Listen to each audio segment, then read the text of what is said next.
I'm Cindy Bokser, and you are listening to the Fiber Artist Podcast, where we chat with artists, makers, and creatives who work with fiber, get to know their stories, how they came upon their fiber practice, and more about the person behind the work.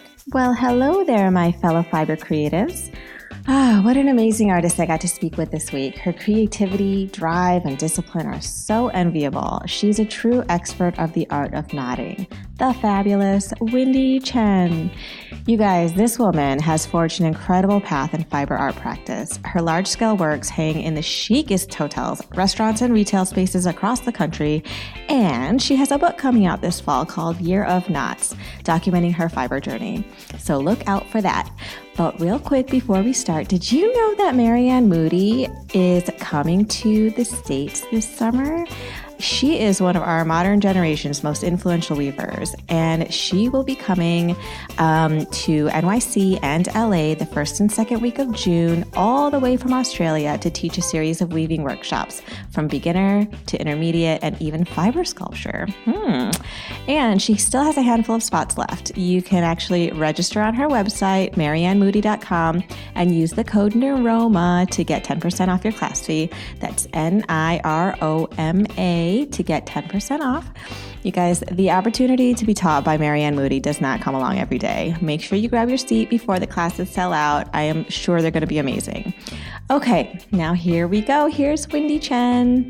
Hi, Wendy. Thank you so much for joining me on the podcast. It's like I'm so excited to have you on because I've been following your work for such a long time. So thank you so much for making the time. Hi, Cindy. Thank you for having me. You know, you have such a strong online presence that there's parts of you that I feel like I know already, but it's really nice to actually speak directly. Thank you so much. Well, this is the first time you and I have ever spoken, really, and we don't even really DM that much or anything like that. So I feel like this is like so awesome to get to know you beyond just the squares that I've been following on Instagram. So, you know, I know that you listen to the podcast a bit, so you know that I'd like to sort of go back into the background of your life and just get to know a little bit about how you came to be like the amazing knot tire that you are and the amazing fiber artist that you are. So let's go way back. Like, how did you grow up? Where did you grow up? Where are you from? Oh, sure. I'm Chinese American, and I'm come from a family of immigrants. My father was in the U.S. military, so I've lived all over the country, and so that kind of upbringing. There are no artists in my family except for my grandma, who is kind of a weekend warrior type. You know, she always had like a regular job, but she did creative things in the evenings and on weekends. So yeah, that's how I grew up. I spent most of my growing up years, like the high school years, in Hawaii. Oh, wow. And then I moved. Yeah, I went to the same high school as Barack. Oh, cool. Yeah. And then I moved to San Francisco for college, and I've been here ever since. So almost 30 years. Oh, wow. So what did you study when you were in college? I studied filmmaking. Oh, very cool. And did you practice that at all before you got into... I made like my college thesis film, and that did really well. It played all around the world. It played as part of Sundance's shorts program in '94. Awesome. What was it about? I decided that filmmaking wasn't my true calling for reasons that I actually only kind of realized in the past couple of years, like what it was that I didn't love about filmmaking. And one of them is that the process of it is not that fun for me. Because like making films is like a years long process, and I need more like instant gratification. Oh, I feel like it takes so long to see the results of your work. And if you want to make an impact kind of in a major way, then you have to ask for money. You know, at least back in the 90s when video wasn't really a thing and you had to make stuff on film, which is super expensive. And so that whole thing, that process, like didn't really sit right with me. But I didn't realize that until recently when I was thinking about how much I love my current process. And I use whether I like part of the process or not as a gauge for whether I should keep doing something. Oh, very interesting. No, it's definitely true about filmmaking that it's so long. My husband's actually a filmmaker. So he must have a lot of patience.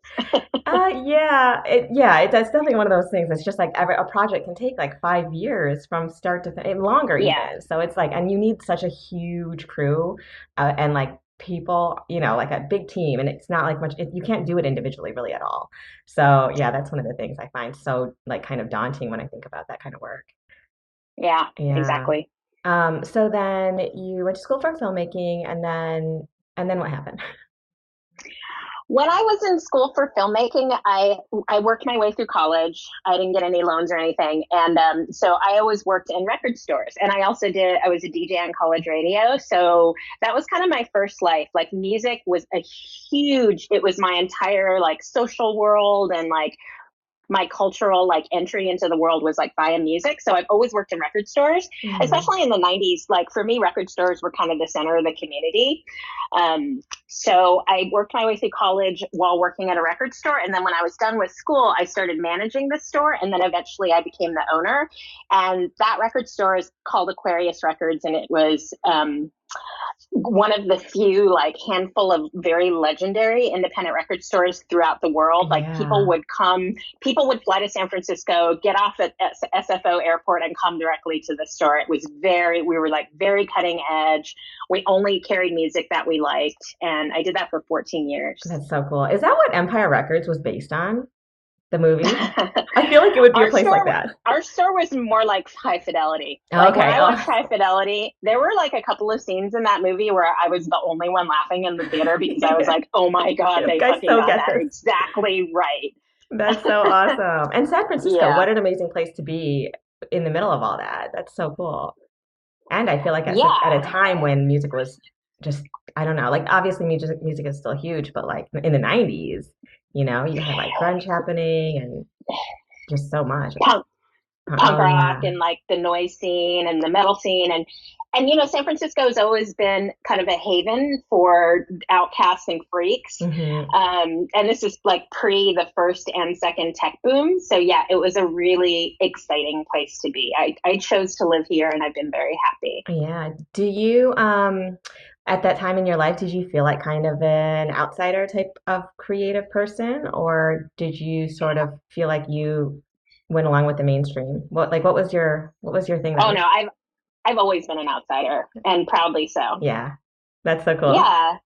All Yeah. right. I mean, when you grow up Asian American in the US, you're kind of an outsider and you can't hide it because it's the color of your skin and it's the way you look. Yeah, And so I somehow learned early on that it's more fun being an outsider. It's way more fun. I totally feel you So on that. there's a there's a kind of freedom in being an outsider, and it means that you get to self-define, and I'm all about that. Yeah. So, so then you own the record store, and how long were you doing that? Hmm. I was at Aquarius for 14 years total. Oh So, wow. and that takes us up to about 2003 or something like that, 2004. Hmm. And then after 14 years of doing it, Aquarius will always be my baby, but I was kind of itching to see how the rest of the world lived. I'm really omnivorous about life and I want to experience all it has to offer. So I sold the store to a couple of my employees and then I took a year to kind of figure out what I wanted to do next. Hmm. And during that year, iTunes was invented, iTunes debuted, iPod was already out, and then Apple debuted iTunes, which was the storefront to purchase digital music. And so Uh-huh. I joined iTunes quite early on. Oh They really wow. needed, yeah, they needed music experts to. iTunes was invented by engineers, so they really Yeah. needed music experts to populate the store and figure out how to best talk to customers. Oh, that's so interesting. So, Hmm. I mean, because I was thinking, so 2003, 2004, uh, in a way, you got out of the record store business just in time. You know what I mean? Because now, like if you look at the music industry now, it's all digital, right? So, um, yeah, I feel like you're right at the cusp of that, the analog digital thing in terms of your career. Yeah, I had always been an Apple fan. My dad bought me a computer when I was, a sophomore in high school, I think. So it was kind of like going from one dream job to another. Record store, going to work at Apple was like, wow, kind of thing. But I would take issue with your comment about record stores not being. I mean, Yes, definitely. A lot of record stores have closed with the Hmm. advent of digital, but vinyl is kind of this thriving format Oh, that's now. true. Again, Yeah. weirdly, not for the first time since the '70s, like vinyl Yeah. is like a thing again. So while there are fewer record stores, I think there are no fewer passionate fans that love having like a physical Right, piece of right. music. That's Yeah. totally true. That's definitely true. Yeah, and I mean that's true of like a lot of art forms and books too. Like you have your really, really your destination bookstores and things like that. Yeah, that's true. Yeah, tangible things are great. Yeah. I mean, and of course, so that this kind of brings us up to like your fiber practice. How did you then did you take so that was so I guess there's probably I don't know how many years between working at Apple and then finding fiber. How did that come about? So I was at Apple for 8 years. I did iTunes for 5, and then the last 3 years I became the managing editor of the App Store, and that was great. I loved working for that company because I Yeah. really believe in everything they stand for. But I was kind of ready for my third life at that point, Hmm. and I realized this is key. Like I realized that my first two careers at the record store and at Apple, while I was surrounded by like culture, like games and music and TV shows and all different kinds of culture and art forms, Hmm. I had spent both of those careers um, supporting other people's creativity. And I had never focused on my own. And Yeah. by this time I was in my mid 40s, and I decided that I had earned the right to just focus on my own creativity and have it be all about me. Yeah. Hell yeah, girl. So that's why I left Yeah. Apple. And did you have a plan at that point? Had you already started practicing with fiber? Um, Nope. I didn't know, I knew I wanted to make tangible objects. This was in the days of blogging, when mhm. blogging was kind of a bigger deal. And I would just see images of people's tangible, work that they had made, like scrolling across my screen every day. And I was envious and I wanted to make tangible things, but I didn't know what that would be. Yeah. So the first thing I did was sign up for like a dozen classes, like in any medium that I was even like slightly curious about. Hmm. And so I took all of those classes. So one of those was, what was really great about the classes was that I discovered the things that I didn't like doing either. Yeah. And that was great too. Like it's good information, because otherwise you spend all your time worrying like, would I like ceramics? Maybe I should try that. Well, I took the Yeah. ceramic class and I realized that I did not like it. So that was really good. So the two things that stuck were wood carving, and I took like a refresher macrame class. My Hmm. mom had taught me macrame back in the '70s. Like we totally made the plant hangers and stuff when I Nice. was when I was a child, like during its kind of heyday. But I had forgotten kind of how to get started. So I Hmm. took a class to refresh my memory. And within 5 minutes, I was like, oh my God, I remember this is what I loved doing this. I fell in love with like being in the state of flow and the repetitive motions, and That's how so your mind is awesome. really freed, when Yeah. you're making. So yeah, so then I started doing macrame and also wood carving, um, like pretty much full time. I just went Wow. really deep. Once I figured out what I liked, I went really deep. Like, do you get obsessed with things like that? Like in general in your life? Do you find like are you more of yeah, like do you go 150% with things that you Well, when it's something that I'm hoping to make my living on, yeah, Mhm. like why wouldn't we go 150% on like our careers or our jobs? And Right. so because I had quit my job to figure out if it was possible to make a living for my own creativity, yeah, I totally went deep. Plus I was just super interested, and I felt like, wow, I finally had the freedom to like, to think and do this stuff like 24/7. Right. And So until I figure it out, I'm just going to like do it 24/7. yeah, so you kind of knew in your head that you wanted to make whatever it was that you're going to be doing working with your hands your career. Yeah, yeah. I Yeah. knew I didn't want to have a job again, like a Yeah. job, and I didn't want to have a boss again. I was like, I've done that. Like I said, Yeah. I'm really omnivorous about life. So I was just Yeah. like, what else is there? I have friends that, are most of my friends are musicians and artists. And, I was like, wow, they have figured out somehow how to do this. So it can't be, then maybe I can figure it out too. Yeah. No, I mean, I came to it the same way, like where I was like, I was working in this job, and I'd done it for so long, and I totally just wanted to start making stuff. And like, I kind of knew as soon as I found it that I was going to carve this path that was going to make it my career. Like I knew it right away. And it wasn't like, Yeah. oh, I'm going to mess around with it as a hobby. Like it was like, nope, this is it. Like this is my thing. Good for you. Yeah, no, Wow, so that's yeah, amazing. so I get it. I totally get it. Where it's like you don't have another choice. Like this is going to happen and it's going to work, you know? So yeah, I totally get Yeah. that. Do you remember who taught your macrame class? Oh yeah, I took it. It was like a little like 2-hour workshop that Emily Katz taught here in Oh, San that's so Francisco. awesome. I didn't know that. That's so cool. So like, are you guys still in touch? I think we like followed each other. Yeah. Yeah, Yeah. very cool. So let's talk a little bit about like the work that you're doing now. So when did you start that?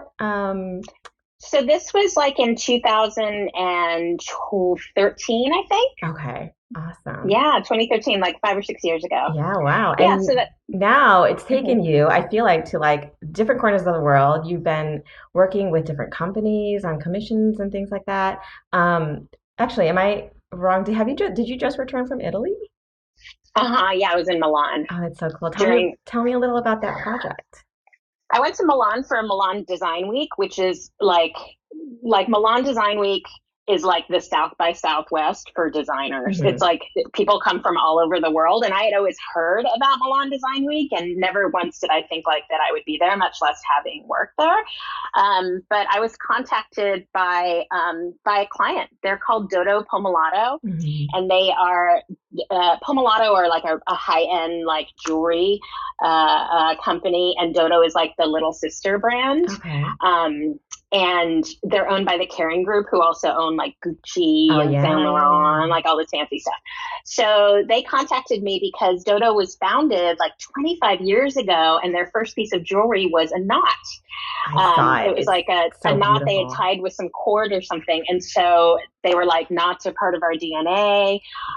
We found you, Wendy. And for their 25th anniversary, they were making like another gold knot, like a beautiful piece of jewelry that was this knot. And as soon as I saw the knot, I was like, oh, I know that one. I love that knot. Yeah. And they were like, will you come and make a piece of a knot installation for our flagship store in Milan and knot installations for their 48 other stores all throughout Oh Europe. my So I was like, God. that's a big project. So we got it done. And then I went to Milan and installed it. Oh my God, that's so huge. Um, so you said we. Do you have people working in the studio with you? I have assistants that I call on when I have a big project that needs to be done in a short period of time. Hmm. So that usually looks like when I'm flying to another city to do a large site specific sort of room sites installation, I'll Hmm. usually go on Instagram and just figure out, who amongst my followers lives in that same city and is pretty handy and seems like a cool woman.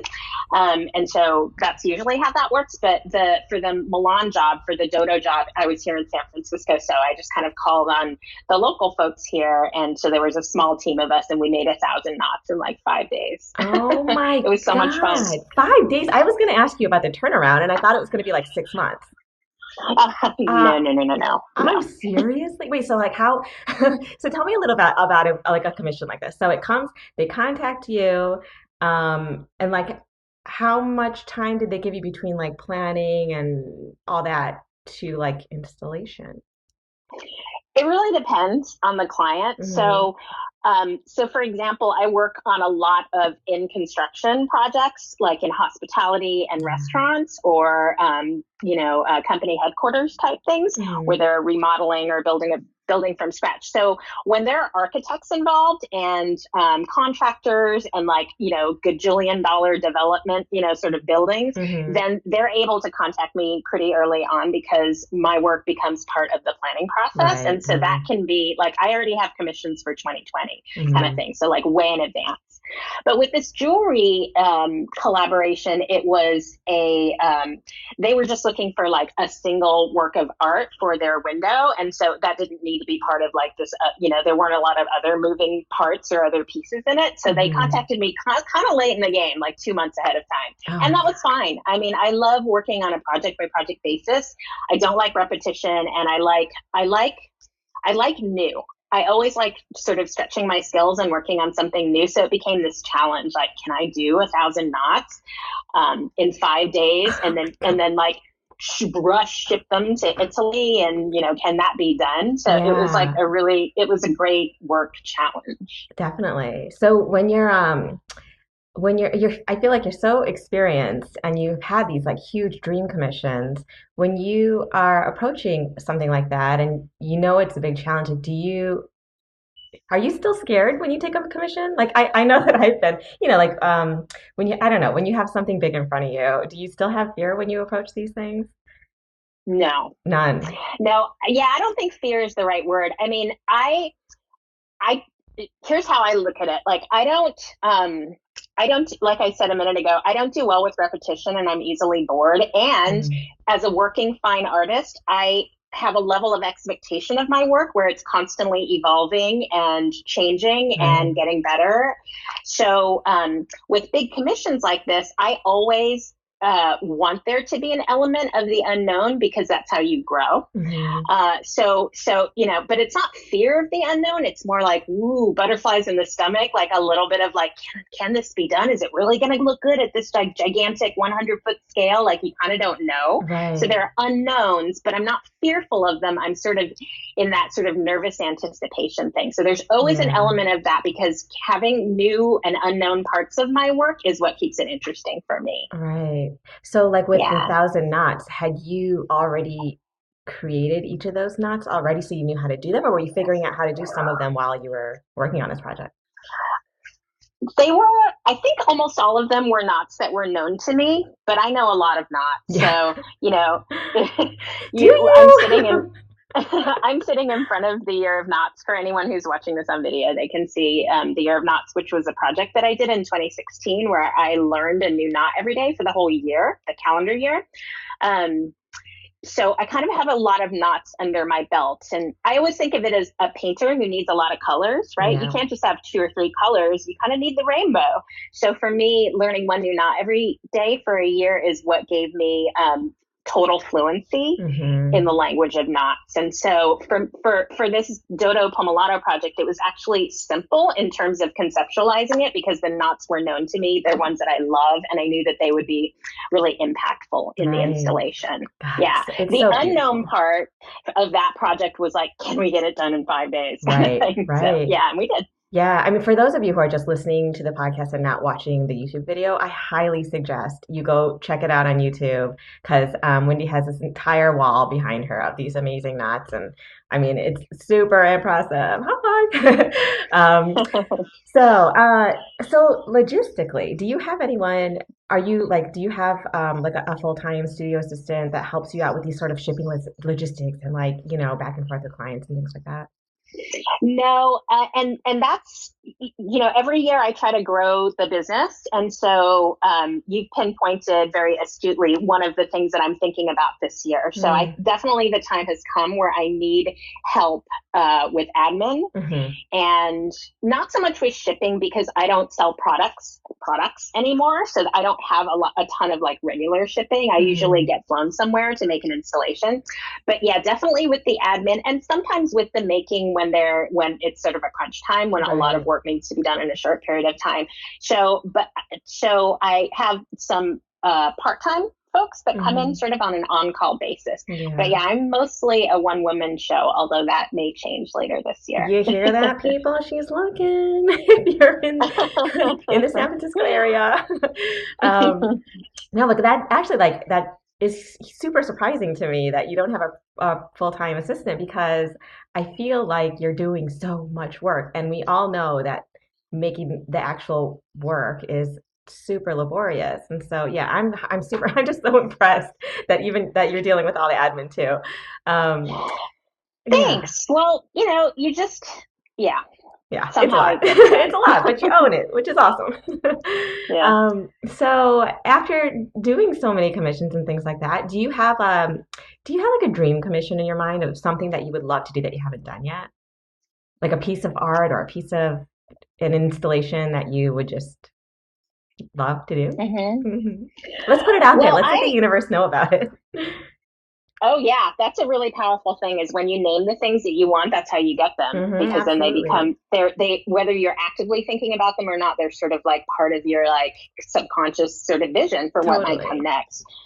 So the I've accomplished a bunch of my goals so far. Like the Italy commission was my first international work, and I also have a second piece of international work. So first time outside the U.S. and I hit some lofty like financial goals, which felt great. And what was the other thing that happened this year? Oh, I scheduled my first show at an institution, like not a gallery, Ooh, but a museum. So that's really awesome. exciting. At what And so museum? the Bolinas Museum, which is Okay. here in the Bay Area. Yeah, it's a Awesome. tiny little Congratulations. museum and That's they're huge. lovely. Yeah, that's Yeah, huge. yeah, yeah, that feels Nice. really good. And so, kind of on my radar for the next few things I want to accomplish are I want to understand the world of public art. So that's really interesting. And San Francisco has an incredibly robust public art program. The San Francisco Arts Commission has a ton of money because of the way the laws are written here around development. So money to put towards art, and art is valued here. Hmm. So there is a support network for making public art. So that's interesting to me. Oh, I love Yeah, it. I and like the idea.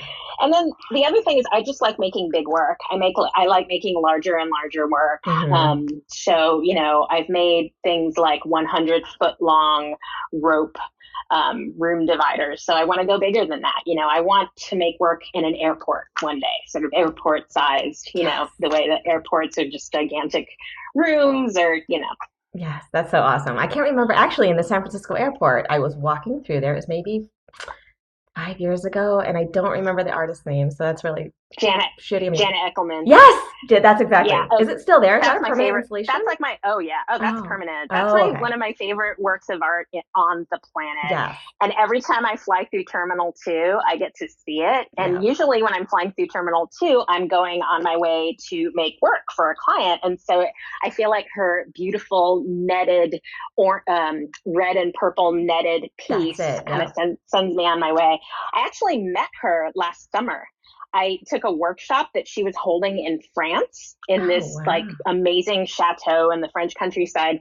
And when I saw that she was teaching this workshop, I like immediately bought a ticket. And because I really wanted to meet her, I wanted to meet someone who's working at the level that I aspire to work at Hmm. and to really understand what a life like that looks like. And so it was so fantastic because we're kind of the same age. So we like befriended each other immediately, and I think we're gonna, let's hope that maybe a collaboration or something comes out of Oh, it. But that's it's just awesome. wonderful to know Jenna Eckelman because I Yes, respect her like crazy. absolutely. Yeah, That's so wonderful that you were able to meet and had such a good rapport. Yeah, I would yeah, love to see that collaboration happen. That would be so cool. I would love that too. Yeah. So can you tell me like a little bit about what it is about working with fiber and rope that you think really got you, that just like sort of, won you over? What I love about working with rope is that it's a way of drawing lines in space without creating volume, right? So when I Mhm. make a suspended mobile hanging sculpture, it's not weighty. So it doesn't feel like it's sort of above your head and, looming over you in this like heavy kind of way. It's a way of drawing in space. Mhm. So that's what I love about rope.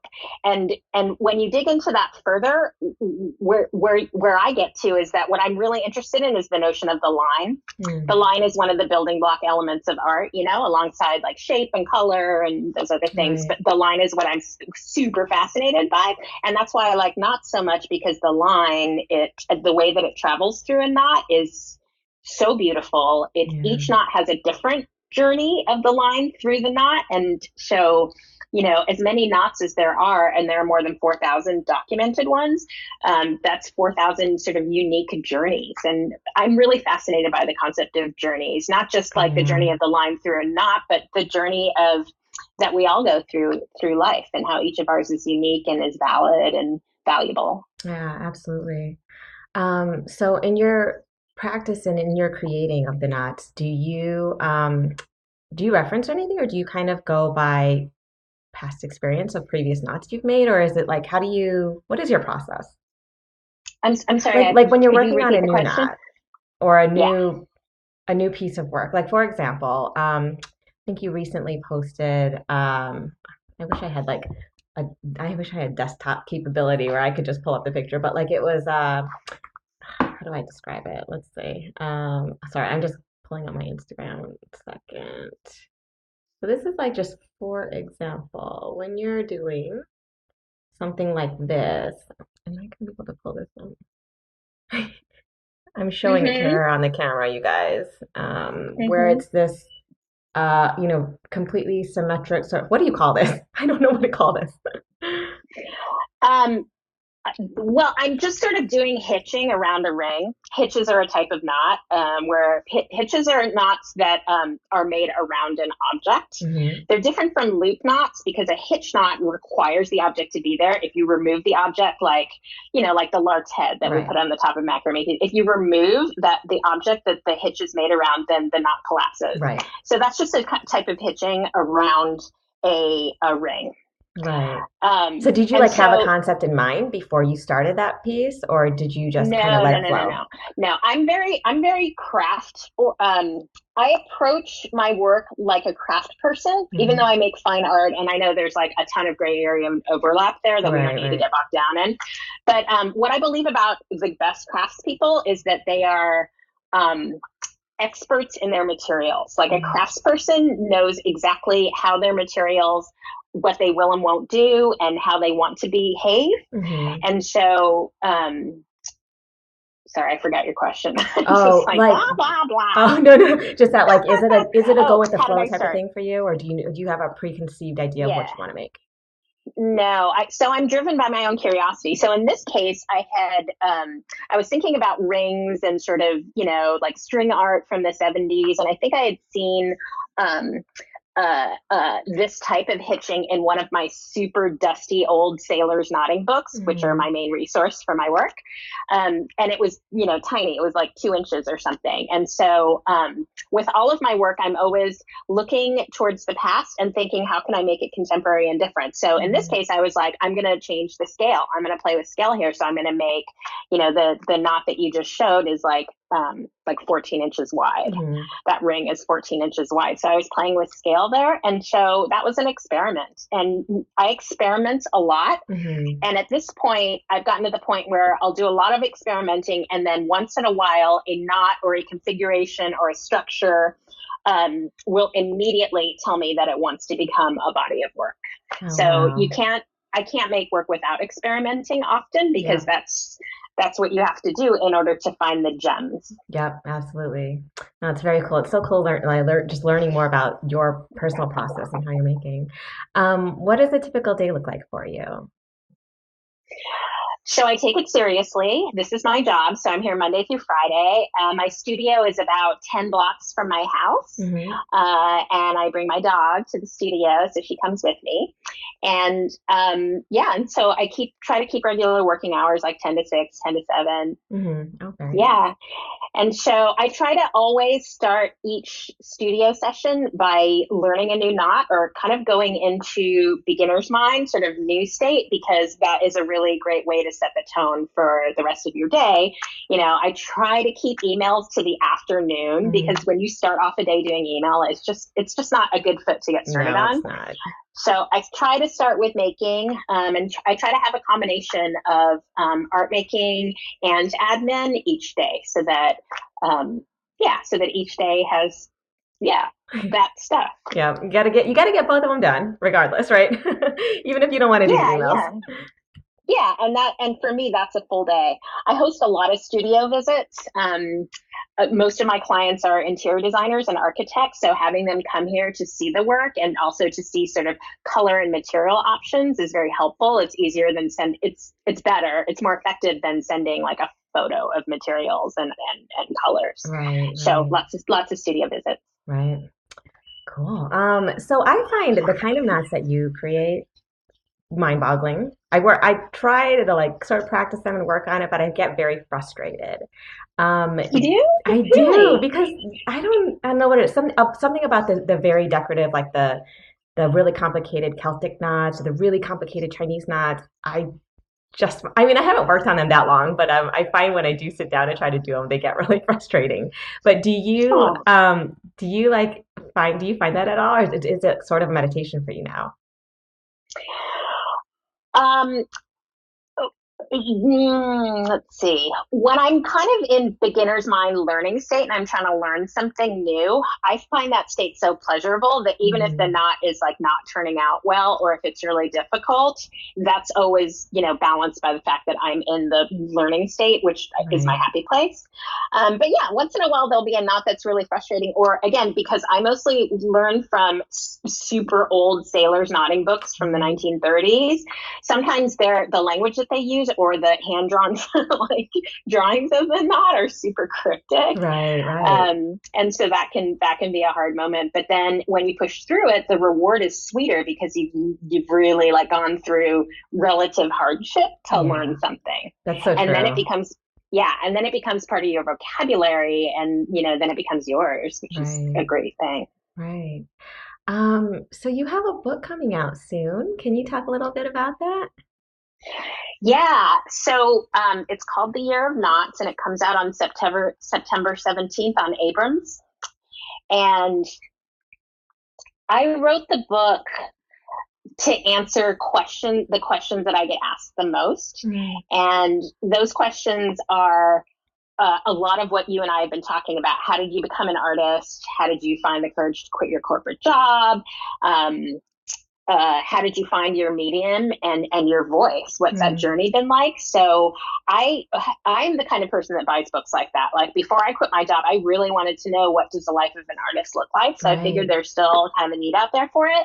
And then the other half of the book is I teach some knots just to get people's hands busy. But I don't really consider this a craft book in that it's not trying to be comprehensive. It's a very idiosyncratic introduction to the knots that I like Mhm. and that I think a beginner might want to start with.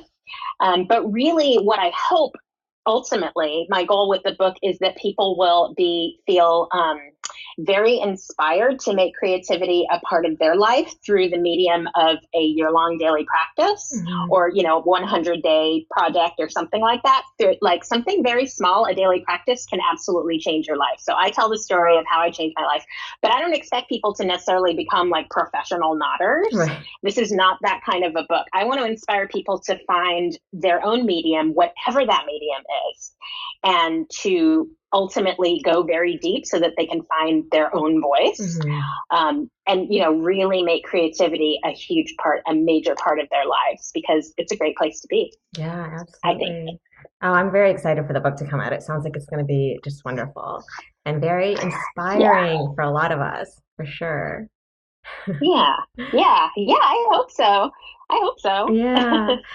So when people are, or when companies are trying to find you, do you have like an art advisory or like a gallery right now that represents you, or do they just go right to you? I choose not to work with galleries. I don't work with one at this time. People find me. I'm very accessible, Right. as is everyone these days. We all have Instagram accounts and websites. So I've chosen that kind of freedom. And yeah, I think most people find me on Instagram, Yeah. frankly. Yeah. Yeah. So you would say most of your marketing is done through Instagram? Yeah, pretty much. I Yeah. mean, it's yeah, I think it's a great way to share. I think it's a great way to share not just one's work, but one's process. Hmm. And it's just very direct. I mean, that's how you and I got to know each Yeah, other, right? definitely. Or became aware of each other's work. So Yeah. it's a wonderful way to connect. Yeah. No, I totally agree. Do you ever find that is it ever a problem for you? Is Instagram ever a problem for you? I talk about this a lot with other people, just like in terms of it being a time suck or playing the comparison game and things like that, or do you feel you have some distance from that? Oh, um, no, I don't have anything. less than positive to say about social media, at least in my experience. When I was posting, so when I did the Year of Knots, I would post each daily knot that I made. So 366 posts over the course of a year. Mm-hmm. So it was, I didn't have to spend a lot of time in that indecisive state where you're like, oh my God, what am I going to post today? Right. I knew what I was going to do. I had this plan from day one that I would post a beautiful photo of each knot because I figured that folks might want to follow along, but I also wanted to keep myself accountable. So I was like, I'm going to post every day. So it was really nice. So I didn't have any decision fatigue. So Instagram is not fatiguing for me in that way. And even though the Year of Knots is over, I continue to post daily knots or sort of what I'm experimenting with. So it's just, I'm pretty, like I said, I don't have a lot of decision fatigue. I'm pretty clear on like, oh yeah, this should probably go on Instagram because it's lovely. And, it's a step on that road that we're all on towards whatever we're trying to build. Yeah. I don't find that it's a time suck, but honestly, I feel like it used to be for me, but now because of the way Instagram's algorithms are, it's just, there's so many ads and there's so much stuff that I don't want to see, or I'm like, why is this account being shown to me? I guess I follow this, this account, but it's not real. I don't know. I feel like their algorithms are trying to surface things that are relevant to me, but it's not necessarily so. And then, also you lose touch with people that you do really care about because of the algorithm. Right. And it's just so true. It's so crazy. I know. Sometimes it'll like pop in my head that I haven't seen someone for a while. And I'm like, wait a minute, what are they up to? And why are they not showing up in my feed? So I have to go stalk like a bunch of their photos to make them show up, Exactly. So it takes more work to see the stuff that you want to see when an algorithm is supposed to be a painless way of surfacing the stuff that you want to see. So yeah, that's true. not to complain too much, but it is great. It is a great tool for all of us, for sure. Mm-hmm. So when you're in the studio working, do you listen to anything, or do you watch anything, or is it like a quiet space? What do you like to surround yourself? Oh, it depends on what I'm doing. When I'm in that kind of making state, as many listeners I'm sure will agree, like when you're making something and you know what you're doing, your brain is just very open. Your brain and ears are very open. So that's really good podcast time or really good music time. Yeah. Of course, when I'm doing email or admin, it's better to probably not have anything on at all, or at least the music that isn't going to call a lot of attention to itself. Right. And because of my record store past, I listen to an enormously wide variety of music. You probably have like a crazy encyclopedia of knowledge as far as music. What are some of your favorite bands? I don't really think about it in terms of bands, although I will say that my favorite artist of all time is Os Mutantes. Do you know them? I don't. I don't have that big of a music vocabulary, but Os Mutantes were a Brazilian rock trio in the late 60s, and it was really interesting. In Brazil in the late 60s, there were government restrictions about what kind of music could be played on the radio. Mm-hmm. I think I could be getting this wrong, but I think a lot of it had to be Brazilian music. And so for kids in the 60s who were interested in the Beatles and all they wanted to do was hear Sgt. Pepper's on the radio, there were a lot of bands that kind of sprung up where it was like this perfect hybrid of traditional Brazilian music and Sgt. Pepper's. And so that's what Os Mutantes, where they sit in this crazy, beautiful space of doing psychedelic pop, but with a Brazilian they're from Brazil, so there's that element there. That's my favorite music of all time. But in terms of genres, you'll have to stop me. I could talk about music forever. But in terms of genres, I really love Ethiopian jazz. I really love black metal and like all kinds of like really heavy, loud music. I love rocksteady, which is the rocksteady was the scene that happened from 66 to 68 in Jamaica, and it came after ska and right before reggae. Okay. So it's this beautiful reggae type of music that's heavily influenced by American soul. And there are a lot of American soul covers done in rocksteady style, and it's like my happy music. Oh my God, I love it. I feel like you need to write another book about your obscure music tastes. So awesome. That's funny. I was talking to my publisher the other day, and she's like, what's book number 2 going to be? And I was like, what? What are you talking about? So yeah, maybe there's something there. Something in musicology. That's so cool. So you also listen to podcasts. Do you have any favorites right now that you want to share with people?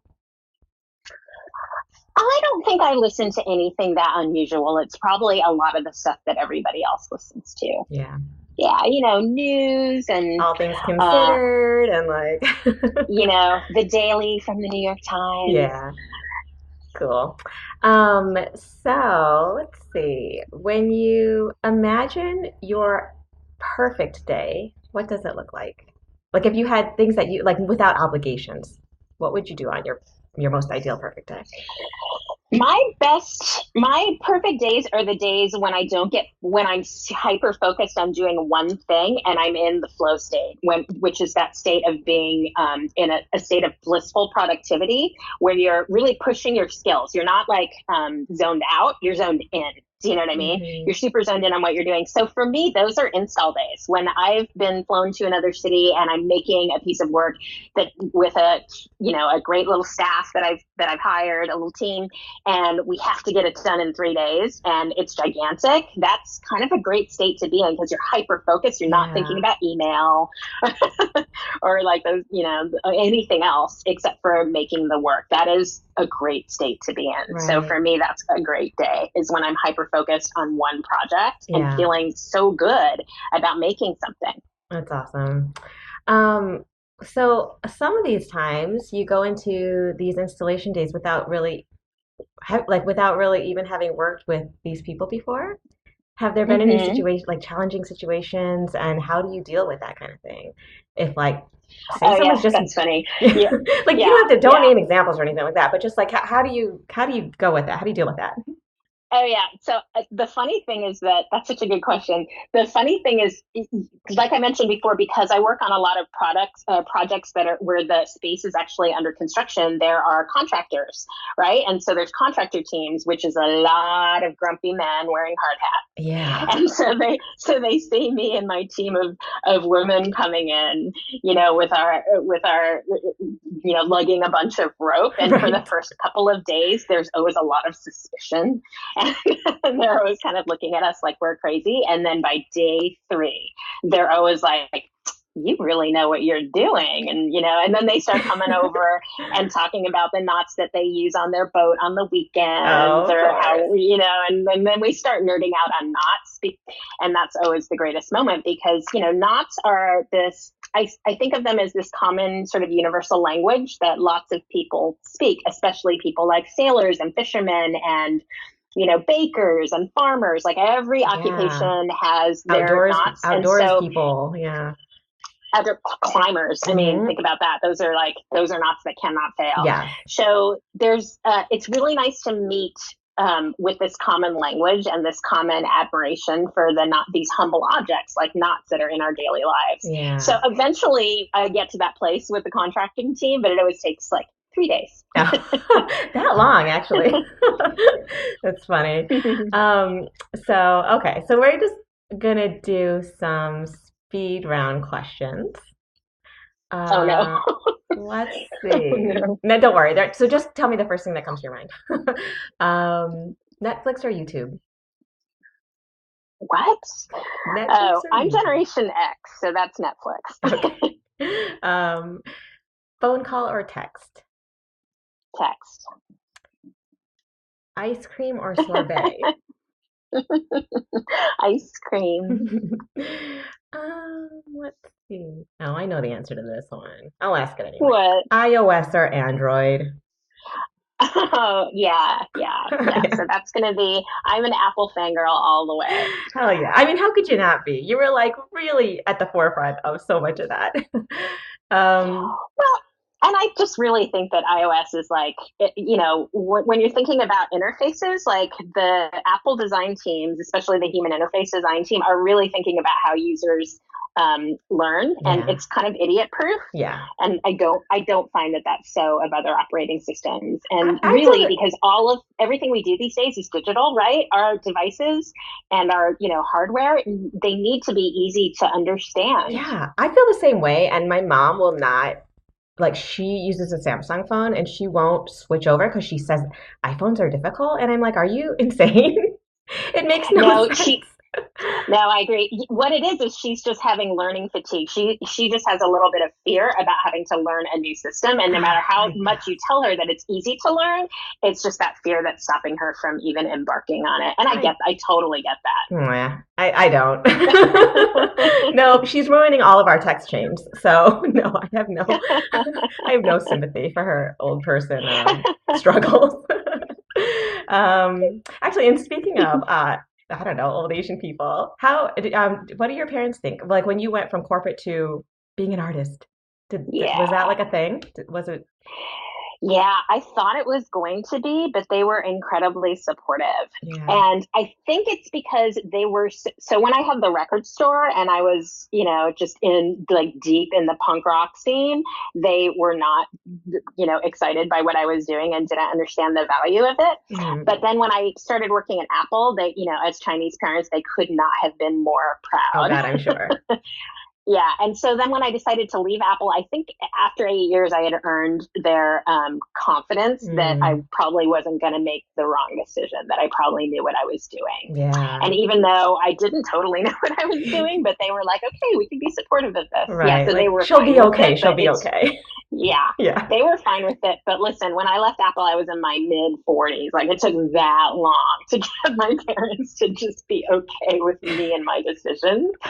Well, congrats, because I'm almost 40 and my Finally. parents are still not really totally on Yeah. board. I'm totally there with you. I know. Are you what's your ethnicity? Korean. Oh, nice. Are you Yeah, full Korean or I'm are full you Hapa? Korean. I know everybody Yeah, asks me nice. that. I think some people think I'm like part Filipino or part Japanese. I think because I dye my hair so much, so it's like the style thing or Mm-hmm. whatever. But yeah, full Korean. Nice, nice. Yeah. Yeah, they're funny. They're supportive, but like cautiously so. Like, what are you gonna do? Like, can you do this forever kind of thing? I'm like, does anybody do anything forever these days? I don't know. Maybe it's I don't know. I guess our Yep. generation is just different.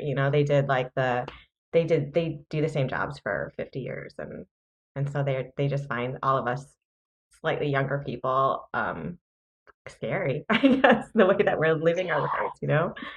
I get it. It's that generation of our parents that were kind of coming up in the 50s and 60s, but I think it's also part of the immigrant experience, right? Yeah. I don't know what generation you are, but my parents immigrated, and so for them it was a matter of survival. So you didn't necessarily get to take a lot of risks because you Right. had to make very practical decisions about integrating into a new society and becoming part of a new country.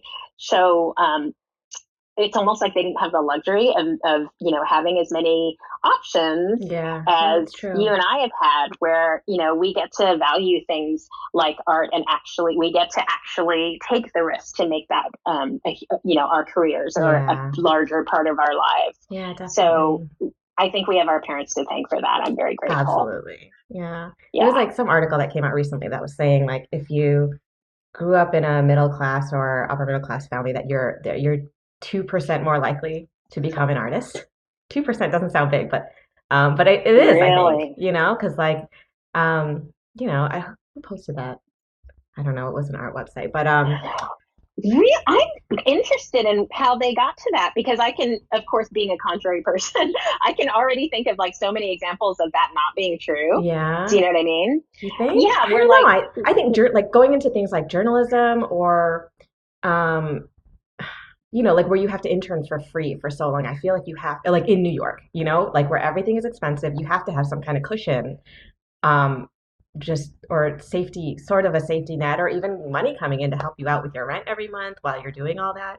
That you have to have something that like gives you that kind of security in order to pursue something like that. yes, everything you just said. Yeah. And what I'm thinking about is how I think the greatest art, and especially the greatest American art, has been made without that security. I mean, Mm, jazz and hip hop and graffiti art were all made from folks who, or parts of society, or originated from parts of society that didn't have that kind of financial security or standing in society. And yet, I think very few people would disagree with me that those are some of the greatest art forms to ever come out of America. oh, I definitely agree with you as far as the last 30, 40 years. But if you look at like if you look at like American art pre-1950s, then those people were pretty wealthy. Like I don't know, think about like Pollock and I don't know. I feel like there was definitely, I don't know, it was like kind of a rich white old man thing, you know? Well, Pollock definitely did get rich. Yeah. Yeah, I don't know if he was rich when he started out. I mean, I think he was doing that typical like starving artist thing, Yeah, yeah. sleeping in his studio kind of thing. Yeah. But No, but I hear you. Like the subversive stuff that kind of energizes us today, for sure. It comes out of struggles and the kind that has like I don't know, like real heart and triumph within it. To speak I don't know to speak truth to power. Sure, absolutely. But we're in a different time. When I look back at like what I consider like I don't know, not six, whatever. I guess classical art in a sense, where that in that sense, I feel like those people they came from wealthier families, you know? yeah, I hear what you're saying. Yeah, Yeah. that whole system of like, yes, bringing up folk. I don't know what I'm trying to say here. Like, the system of patronage, like Yes. Leonardo da Vinci did really well because he was, sponsored by the Medicis or whatever. Right. But the most urgent and clearly speaking art that actually has something fascinating to communicate, I think, has come out of adversity. Yeah. No, I would agree with that. I would agree with that for sure. Yeah. I guess my original state was more like if you're going to go into an industry, like working at a gallery, which, well, I went to school. I went to NYU Sure. for arts administration. You know what I mean? Like you're making nothing, but Oh, you yeah. have to dress really And, like- well and like be comfortable, be like schmoozing with all these extremely rich people. And if you haven't been around that your whole life, you're not gonna do it well. Yes, Because and it's very another side of that off-putting, coin which is why I is, didn't like- do it well. And another side of that coin is, we the generation that's coming up now are expected to do free internships Yeah. just in order to get a Exactly. job, Exactly. which is insane to me. Like, who can afford to do a free internship? Yeah. Like, back in my day, I Totally. would never, and to this day, I would never ask someone to intern for me for free. Yeah, If you never perform either. labor, you should be paid. Absolutely. No, I totally agree with that. Yeah. Yeah. And school credit, Yeah. that's just bullshit too. It's like, no, you got to make some money. Yeah, I know that whole school credit thing is like when people ask artists to do something for free for the quote unquote exposure. Yeah. It's like, no, like my labor has value. I'm not going to do anything for you for free. Yeah, I hear you. I feel you on that so much.